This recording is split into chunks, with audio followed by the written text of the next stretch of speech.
Hi friends, welcome back to my channel.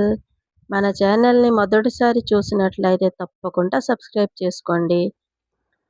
ఇప్పుడు తినే భోజనం కాకుండా కాస్త డిఫరెంట్గా మరియు హెల్దీగా ఇంట్లోనే వెజిటేబుల్ పులావ్ మరి రైతాని ఎలా ప్రిపేర్ చేసుకోవాలో ఈరోజు మనము చూద్దాం.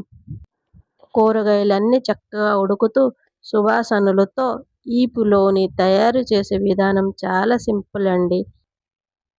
ముందుగా నేను ఇక్కడ ఒక గ్లాస్ బాసుమతి రైస్ని వాటర్ వేసి 2-3 సార్లు బాగా క్లీన్ చేసుకున్నానండి. ఈ క్లీన్ చేసిన బాసుమతి రైస్ని మరికొన్ని నీళ్లు వేసుకొని అరగంట పాటు నానబెట్టుకోవాలండి. ఇక్కడ నేను ఒక బౌల్లో ఒక పిడికిడన్ను మిల్ మేకర్స్ తీసుకున్నానండి. ఈ మిల్ మేకర్స్కి నేను హాట్ వాటర్ వేసి ఇవి కూడా ఒక అరగంట పాటు నానబెట్టుకున్నానండి. ఇప్పుడు నేను కొన్ని కూరగాయలని ముందే కట్ చేసి పెట్టుకున్నాను. కొన్ని బీన్సులు, కొద్దిగా కొత్తిమీర, 4 పచ్చిమిర్చి, ఒక మీడియం సైజ్ ఆనియన్, ఒక మీడియం సైజ్ టమాటా, కొన్ని పుదీనా ఆకులు, కాస్త క్యారెట్ ముక్కలు ఇలా చిన్న చిన్న ముక్కలుగా 100 గ్రాముల దాకా పన్నీర్ ముక్కలు తీసుకున్నానండి. మనము నానబెట్టుకున్నాం కదా మిల్ మేకర్స్, అవి కూడా నీట్గా కడిగి తీసుకున్నానండి. ఇప్పుడు స్టవ్ వెలిగించి కడాయి పెట్టుకొని దాంట్లో 3 టేబుల్ స్పూన్ దాకా ఆయిల్ వేసుకున్నానండి. ఇప్పుడు నేను దాంట్లో కొన్ని మసాలాలు వేస్తున్నాను. దాల్చిన చెక్క 1 ఇంచి, 2 యాలకులు క్రష్ చేసి వేసాను, 3 లవంగాలు, బిర్యానీ పువ్వు చిన్నది వేసుకున్నానండి. ఈ మసాలాలు కాస్త వేగాక ఇప్పుడు నేను దీంట్లో 1 టేబుల్ స్పూన్ దాకా జీడిపప్పు వేసుకుంటున్నానండి. ఈ జీడిపప్పు కూడా కాస్త చిన్న మంటలో వేయించాలండి. ఇప్పుడు నేను దీంట్లో 4 పచ్చిమిర్చికి స్లైస్లా కట్ చేసి వేసుకున్నానండి. ఈ పచ్చిమిర్చి కూడా కాస్త వేగాక ఇప్పుడు మనం కట్ చేసి పెట్టుకున్నాం కదా పక్కన క్యారెట్, బీన్స్, అవన్నీ ఆనియన్, టమాటా అన్నీ కూడా వేసుకోవాలండి. ఈ కూరగాయలన్నీ వేసాక ఇప్పుడు మనము దీంట్లో 1 టీ స్పూన్ దాకా సాల్ట్ వేసుకుంటామండి. సాల్ట్ వేస్తే కూరగాయలన్నీ తొందరగా వేగిపోతాయి. ఈ సాల్ట్ వేసాక నేను ముందుగా కడిగి పెట్టుకున్నాను కదా మిల్ మేకర్స్, అవి కూడా వేస్తున్నానండి. బాగా నీట్గా క్లీన్ చేసి పిండేసి వేసుకోవాలండి. అన్నీ కూడా బాగా ఇంకోసారి కలుపుకోవాలండి. కాస్త ఒక 5 నిమిషాలు ఆయిల్లో వేగాల. ఇప్పుడే పన్నీర్ ముక్కలు వేయకూడదండి. పన్నీర్ ఇప్పుడు నుండి వేస్తే అవి హార్డ్ అయిపోతాయి. అందుకే అవి లాస్ట్కి వేస్తాము. ఇవన్నీ కూరగాయలు కూడా బాగా నూనెలో కాసేపు వేయించుకోవాలండి. కూరగాయలన్నీ కూడా కాసేపు ఆయిల్లో వేగాక ఇప్పుడు నేను 1 టేబుల్ స్పూన్ దాకా అల్లం వెల్లుల్లి పేస్ట్ ఇక్కడ వేసుకున్నానండి. ఈ అల్లం వెల్లుల్లి పేస్ట్ వేసి కూడా మనము బాగా వేయించుకోవాలండి. కూరగాయలన్నీ బాగా కలుపుతూ ఒక 2 నిమిషాల పాటు వేయించాలి. అల్లం వెల్లుల్లి పేస్ట్ బాగా వేగిపోవాలండి. ఇప్పుడు నేను దీంట్లో 1 టీ స్పూన్ దాకా పసుపు పొడి వేసుకున్నానండి. మరి 1/2 టీ స్పూన్ దాకా కారం పొడి వేసుకున్నాను. ముందుగానే మనము 4 పచ్చిమిర్చి వేసాం కదా, అందుకే 1/2 టీ స్పూన్ తీసుకున్నానండి కారం పొడి. ఈ పసుపు, కారం పొడి వేసి మళ్ళీ 2 నిమిషాల పాటు ఈ కూరగాయలన్నీ వేయించుకోవాలండి.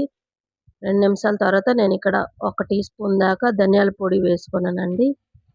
ఇప్పుడు ధనియాల పొడి వేసి కూడా ఒక 2 నిమిషాలు బాగా కలుపుకోండి. ఇవన్నీ కూడా ఒక 2 నిమిషాల పాటు వేగాక ఇప్పుడు దీంట్లో మనము 1 గ్లాస్ అయితే బాసుమతి రైస్ తీసుకున్నాం కదండి, 1 గ్లాస్కి 2 గ్లాసుల దాకా వాటర్ వేసుకుంటున్నానండి.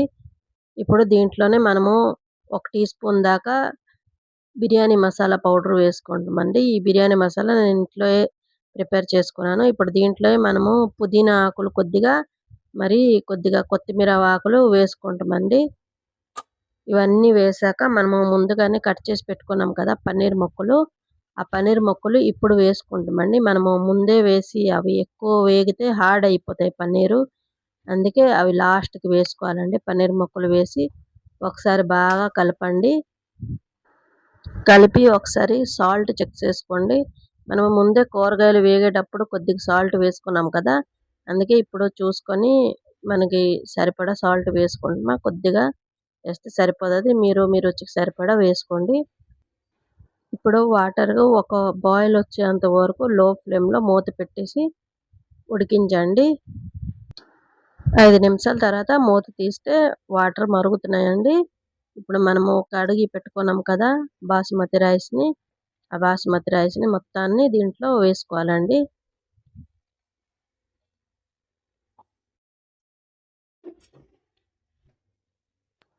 ఒకసారి గరిటెతో మొత్తం అంతా కలపండి.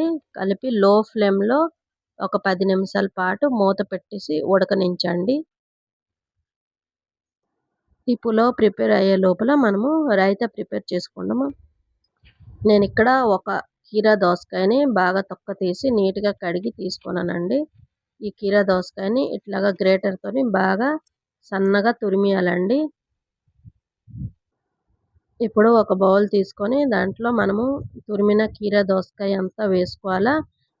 ఇప్పుడు దీంట్లో 1/4 టీ స్పూన్ దాకా బ్లాక్ సాల్ట్, 1/4 టీ స్పూన్ దాకా జీలకర్ర పొడి, 1/4 టీ స్పూన్ దాకా black pepper powder, 1/4 teaspoon దాకా చక్కెర, హాఫ్ టీ స్పూన్ దాకా సాల్ట్ వేసుకున్నాను. ఇంకా ఒక పచ్చిమిరపకాయలు ఇలా సన్నగా కట్ చేసి వేసుకోవాలండి. ఇప్పుడు దీంట్లోనే నేను 5 టేబుల్ స్పూన్ దాకా పెరుగు వేసుకున్నానండి. పెరుగు వేసి కొద్దిగా వాటర్ పోసుకొని కలుపుకోవాలండి. అంతేనండి, మన రైతా ప్రిపేర్ అయిపోయింది. ఈ రైతాని మీరు పులావ్‌లో గానీ, బిర్యానీలో గానీ, ఫ్రైడ్ రైస్‌లో గానీ, ఆలు పరోటాలో గానీ దేంట్లో అయినా తినొచ్చండి. 10 నిమిషాల తర్వాత చూస్తే పొడి పొడిలాడుతూ గుమగుమలాడే వెజిటబుల్ పులావ్ ప్రిపేర్ అయిపోయిందండి. ఈ పులావ్‌ని మీరు పిల్లలకి లంచ్ బాక్స్‌లో పెట్టొచ్చండి స్కూల్‌కి. మరియు మీ ఇంట్లో చిన్న ఫంక్షన్‌లు జరిగినా మీరు ఈ పులావ్, రైతా కూడా సర్వ్ చేసుకోవచ్చు. మరింత మంచి రెసిపీల గురించి మన ఛానల్‌ని సబ్స్క్రైబ్ చేసుకోండి, లైక్ చేయండి, షేర్ చేయండి. మా రెసిపీని ఒకసారి ట్రై చేసి ఎలా ఉందో కామెంట్ చేయండి.